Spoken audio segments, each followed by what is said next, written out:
নমস্কাৰ অকনিহত মই তোমালোকৰ চিন্ময়ী বাইদেউ আজি আকৌ তোমালোকলৈ লৈ আহিছো তোমালোকৰ আমাৰ চৌপাশৰ পৰিৱেশ ইয়াৰে আজি আমি চতুৰ্থটি অধ্যায়ৰ 13 নম্বৰ পাঠ আমাৰ ঘৰুৱা উৎপাদনৰ তৃতীয়টি অংশ আলোচনা কৰিম এতিয়া এই তৃতীয়টি অংশলৈ যোৱাৰ আগতে ইয়াৰ আগৰ অংশ কেইটিত কিনো শিকিছিলো অকনমান মনত পেলাও আহা আমি বিভিন্ন ধৰণৰ বাঁহ বেতেৰে তৈয়াৰ কৰা সামগ্ৰীৰ বিষয়ে জানিব পাৰিছিলো আৰু ইয়াৰ লগতে সেই সামগ্ৰীসমূহৰ ব্যৱহাৰসমূহৰ বিষয়েও আমি শিকিছিলো এতিয়া আহাচোন চাওঁ এই তৃতীয় অংশটিত কিনো আছে এতিয়া চোৱাচোন মোৰ পিছফালে কিছুমান ছবি আমি দেখা পাইছো এই ছবিবোৰত চোৱাচোন বিভিন্ন ধৰণৰ সামগ্ৰী আমি দেখিছো এইবোৰ সামগ্ৰী কিন্তু আমাৰ দৈনন্দিন জীৱনত ব্যৱহাৰ হৈয়ে থাকে আৰু আমাৰ প্ৰত্যেকৰে ঘৰতে আছে চোৱাচোন তোমালোকে ভালকৈ এতিয়া চাওঁচোন আহা এই সামগ্ৰীসমূহৰ বিষয়ে এই অংশটিত কিনো দিছে ইয়াত কৈছে যে আমাৰ দৈনন্দিন জীৱনত প্ৰয়োজন হোৱা কিছুমান সামগ্ৰী স্থানীয়ভাৱে পোৱা কেঁচা মালৰ পৰা সাজি ল'ব পাৰি এতিয়া চোৱাচোন এই মাটিৰ সামগ্ৰীসমূহে হওক বা বাঁহ বেতৰ সামগ্ৰীসমূহে হওক বা কাঁহৰ বাচন বৰ্তনেই হওক এই সামগ্ৰীবোৰ আমাৰ অসমতে পোৱা কেঁচা মালৰ পৰা সহজেই তৈয়াৰ কৰি ল'ব পাৰি এনে সামগ্ৰীসমূহ উৎপাদন কৰোঁতে যন্ত্ৰপাতি কমকৈ ব্যৱহাৰ কৰা হয় এতিয়া সেই সামগ্ৰীসমূহ উৎপাদন কৰিবলৈ যন্ত্ৰপাতি কমকৈ ব্যৱহাৰ কৰিব পাৰি হাতেৰে কিছুমান সামগ্ৰী প্ৰস্তুত কৰি উলিয়াব পাৰি কম সংখ্যক মানুহে ঘাইকৈ শাৰীৰিক শ্ৰমৰ যোগেদি এইবোৰ উৎপাদন কৰে বহুতো লোকে ঘৰতে এই সামগ্ৰীসমূহ নিজৰ শাৰীৰিক পৰিশ্ৰম কৰিয়েই উৎপাদন কৰে এনে উৎপাদন ব্যৱস্থাই হৈছে কুটিৰ শিল্প এই যে মাটিৰ বাচনেই হওক বা মাটিৰ বিভিন্ন সামগ্ৰী হওক বা বাঁহ বেতৰ সামগ্ৰীসমূহে হওক বা কাঁহৰ বাচন বৰ্তনেই হওক এইবোৰ ঘৰতেই তৈয়াৰ কৰি উলিয়াব পাৰি আৰু এনেদৰে ঘৰতেই তৈয়াৰ কৰি উলিওৱা এই শিল্পকেই কোৱা হয় কুটিৰ শিল্প বুলি কুটিৰ মানে গৃহ বা ঘৰ গতিকে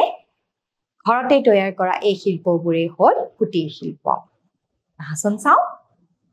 কুটিৰ শিল্পত উৎপাদিত সামগ্ৰীসমূহ বজাৰত বেছি জীৱিকা নিৰ্বাহো কৰিব পাৰি এতিয়া এই চোৱাচোন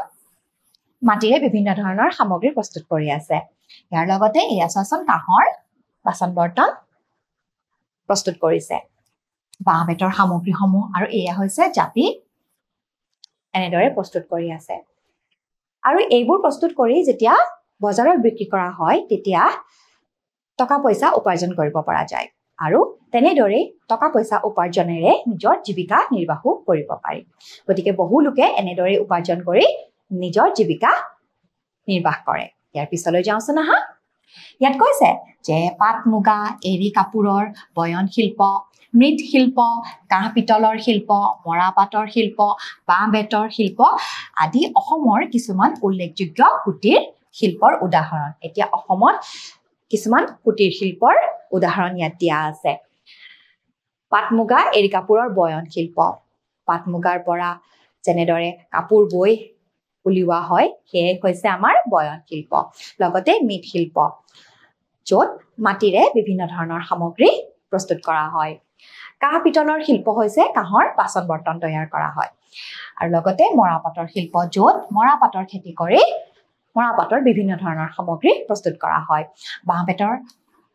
শিল্পৰ বিষয়ে আমি ইয়াৰ আগৰ অংশকেইটিত শিকি আহিছো বাঁহ বেতেৰে বিভিন্ন ধৰণৰ সামগ্ৰী প্ৰস্তুত কৰি উলিয়াব পাৰি গতিকে এইবোৰে হৈছে অসমৰ উল্লেখযোগ্য কুটিৰ শিল্প আহাচোন চাওঁ ইয়াৰ পিছত এয়া চোৱাচোন বয়ন শিল্পত কি কৰিছে বাৰু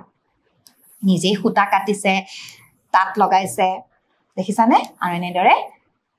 তাতেৰে কাপোৰ বৈ উলিয়াইছে ইয়াৰ পিছত এয়া হৈছে মৃৎ শিল্পত কি কৰিছে মাটিৰ বিভিন্ন ধৰণৰ সামগ্ৰীসমূহ প্ৰস্তুত কৰি উলিয়াইছে বাঁহ বেতৰ শিল্পত দেখিছানে বাৰু খৰাহী খালৈ জাপি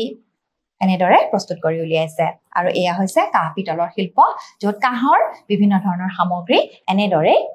ঘৰতে তৈয়াৰ কৰিছে গতিকে এইবোৰ হৈছে আমাৰ অসমৰ কুটিৰ শিল্প ইয়াৰ পিছলৈ যাওঁচোন আহা ইয়াত বয়ন শিল্প আৰু তাঁতশালৰ বিষয়ে দিছে আহাচোন চাওঁ বয়ন শিল্প আৰু তাঁতশাল আমাৰ গাঁও অঞ্চলৰ প্ৰায়ভাগ মানুহৰ ঘৰতে তাঁতশাল আছে অসমৰ শিপিনীয়ে তাঁতশালত বিভিন্ন ধৰণৰ কাপোৰ বয় এতিয়া আমি যেতিয়া গাঁও অঞ্চললৈ যাওঁ তেতিয়া আমি সেই গাঁও অঞ্চলৰ প্ৰত্যেকৰে ঘৰত এখন হলেও তাঁতশাল দেখা পাওঁ এতিয়া সেই তাঁতশালত যিসকলে কাপোৰ বয় সেই সকলক কোৱা হয় শিপিনী বুলি আৰু সেই শিপিনীয়ে তাঁতশালত বিভিন্ন ধৰণৰ কাপোৰ বয় উলিয়ায় নিজৰ ঘৰতে সূতা কাটি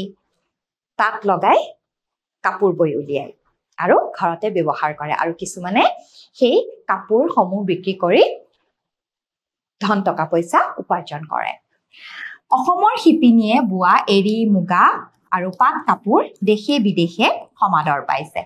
এয়া অসমৰ শিপিনীয়ে বোৱা এৰী হওক মুগা হওক বা পাটৰ হওক এই কাপোৰবোৰে দেশে বিদেশে সমাদৰ পাইছে দেশ বিদেশৰ বিভিন্ন অঞ্চলত সেই এৰী মুগা পাট কাপোৰবোৰ বিক্ৰী কৰা হয় আৰু সমাদৰো তেনেদৰে পাইছে আহাচোন চাও পাট মুগাৰ কাপোৰসমূহ এয়া চোৱাচোন এয়া এৰী কাপোৰ এয়া এৰী আৰু এয়া হৈছে মুগা কাপোৰ আৰু এয়া হৈছে পাট কাপোৰ এইবোৰ এনেদৰে বিক্ৰী কৰি কিছুমান মানুহে জীৱিকা নিৰ্বাহ কৰে ইয়াৰ পিছলৈ যাওঁচোন আহা ইয়াত তাঁতশালত ব্যৱহাৰ হোৱা বাঁহ বেতৰ সঁজুলিসমূহৰ বিষয়ে ইয়াত দিয়া আছে আহাচোন চাওঁ এয়া চোৱাচোন চেৰেকী এয়া উঘা ইয়াত সূতাসমূহ লেটিয়াই থোৱা হয় মুহুৰা ইয়াতো সূতা এনেদৰে মেৰিয়াই থোৱা হয় এয়া যতৰ যতৰত সূতা কটা হয় আৰু এয়া হৈছে তাঁতশাল তাঁতশালখনৰ বিভিন্ন ধৰণৰ এই অংশসমূহ এই বাঁহেৰে তৈয়াৰ কৰা হয় ইয়াৰ লগতে এইখন হৈছে ৰাজ এতিয়া আহাচোন চাওঁ এই তাঁতশালখনৰ বিভিন্ন অংশসমূহ এতিয়া চোৱাচোন এইখন তাঁতশাল আৰু ইয়াৰে অংশসমূহ এই অংশটোত দিয়া আছে আহাচোন চাওঁ এতিয়া এই অংশটো হৈছে বান্দৰী এই অংশটো এতিয়া চোৱাচোন বান্দৰী এই অংশটো ইয়াৰ লগতে এইডাল হৈছে চালিমাৰি ইয়াত এইডাল হৈছে চালিমাৰি এয়া নাচনি এই তাঁতশালখনত এই অংশটো হৈছে নাচনি এইডাল হৈছে জখলামাৰি জখলামাৰিডাল এই কাষতে থাকে আৰু এয়া হৈছে দূৰপতিডাল এইডাল ওপৰতো আছে তলতো আছে লগতে আৰু এইটো হৈছে তুলুঠা দুটা আছে এইয়া এটা আৰু এইফালেও এটা আছে তুলুঠা আৰু ইয়াত সূতাসমূহ মেৰিয়াই থোৱা হয় আৰু এইফালে বৈ যোৱা কাপোৰসমূহ এনেদৰে মেৰিয়াই থোৱা হয় ইয়াৰ লগতে এয়া হৈছে তুলুঠাৰ জৰি তুলুঠাটোত এডাল ৰছী লগাই এই সূতাটোত এনেদৰে উলমাই থোৱা হয় আৰু সেইডালে হৈছে তুলুঠাৰ জৰি ইয়াৰ লগতে আৰু আছে কাণত দিয়া এইডাল হৈছে কাণত দিয়াই কি কৰে এই তুলুঠাডাল টানকৈ এনেদৰে মাটিৰ লগত এইটো সংযোগ হৈ থাকে আৰু লগতে তুলুঠাটো এনেদৰে টান কৰি ৰাখে আৰু সেয়ে এইডাল হৈছে কাণত দিয়া আৰু লগতে আছে আমাৰ গৰকাটো তলত থাকে এনেদৰে গৰকা দুডাল থাকে ভৰিটোৰ কাৰণে মানে ভৰি দুয়োটাৰ কাৰণে গৰকা থাকে আৰু গৰকাই কি কৰে এই তাঁতশালৰ ৰছীবোৰ ওপৰ তল কৰি থাকে যাতে ধুনীয়াকৈ কাপোৰখন বৈ উলিয়াব পাৰি গতিকে এয়া হৈছে কিছুমান তাঁতশালৰ অংশসমূহ গতিকে আজি আমি তাঁতশালৰ অংশসমূহৰ লগত পৰিচিত হলো ইয়াৰ পিছলৈ যাওঁচোন আহা ইয়াত কৈছে যে অসমৰ কিছু সংখ্যক মানুহে ব্যৱসায়ৰ বাবে সৰহকৈ কাপোৰ বয় ইয়াৰ বাবে বহু সংখ্যক তাঁতশালৰ প্ৰয়োজন হয় কিছুমান মানুহে ব্যৱসায়ৰ কাৰণে একেটা ঠাইতে বহুত কাপোৰ একেলগে বৈ উলিয়ায় তাৰ কাৰণে বহুতো তাঁতশালৰ প্ৰয়োজন হয় একেলগে বহুতো তাঁতশাল পাতি কাপোৰ বোৱা কেন্দ্ৰবোৰকে বয়ন কেন্দ্ৰ বুলি কোৱা হয় এতিয়া চোৱাচোন এই ছবিখনত আমি কি দেখা পাইছো বহুতো তাঁতশাল আছে নহয়নে বাৰু আৰু একেলগে কাপোৰসমূহ বৈ আছে গতিকে এনেদৰে তাঁতশালসমূহ এটা কেন্দ্ৰত ৰখা হয় আৰু এই কেন্দ্ৰটোকে কোৱা হয় বয়ন কেন্দ্ৰ বুলি অসমৰ শুৱালকুছি আৰু ঢকুৱাখানা পাট মুগা কাপোৰৰ বাবে বিখ্যাত অসমৰ শুৱালকুছি আৰু ঢকুৱাখানাত এনেদৰে বয়ন কেন্দ্ৰসমূহ আছে আৰু ব্যৱসায়ৰ কাৰণে বিভিন্ন ধৰণৰ কাপোৰ বৈ উলিয়াই বিভিন্ন ঠাইত বিক্ৰীও কৰা হয় ইয়াৰ পিছলৈ যাওঁচোন আহা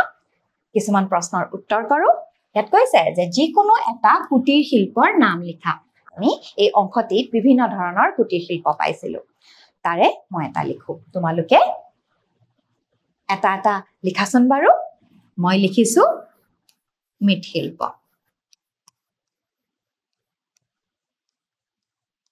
মৃৎশিল্প মানে হৈছে মাটিৰে বিভিন্ন ধৰণৰ সামগ্ৰী তৈয়াৰ কৰা ইয়াৰ পিছলৈ যাওঁচোন আহা তলৰ কোনবিধ সঁজুলি তাঁতশালত ব্যৱহাৰ হয় এই সঁজুলিবিধ নে এই সঁজুলিবিধ কোনবিধ বাৰু তাঁতশালত ব্যৱহাৰ কৰা হয় হয় তাঁতশালত ব্যৱহাৰ কৰা হয় এই যঁতৰটো যঁতৰত সূতা কাটিব পাৰি আৰু এয়া হৈছে ওখোন আৰু এইটো ব্যৱহাৰ কৰা হয় মৰণা মাৰোতে গতিকে মৰমৰ অকণিহঁত আজি আমি কুটিৰ শিল্পৰ বিষয়ে শিকিলো বিভিন্ন ধৰণৰ কুটিৰ শিল্প অসমত আছে ইয়াৰ ভিতৰত মৃৎশিল্প বয়ন শিল্প বাঁহ বেতৰ শিল্প মৰাপাটৰ শিল্প লগতে আৰু কাঁহৰ আৰু পিতলৰ শিল্প এতিয়া আমি এই অংশটিত তাঁতশালৰ ব্যৱহাৰ বিষয়ে শিকিলো তাঁতশালৰ বিভিন্ন ধৰণৰ অংশসমূহ আমি জানিব পাৰিলো সেই অনুশীলনীৰ অংশলৈ পুনৰবাৰ তোমালোকৰ লগত উপস্থিত হ'ম আজিৰ কাৰণে আহিছো নমস্কাৰ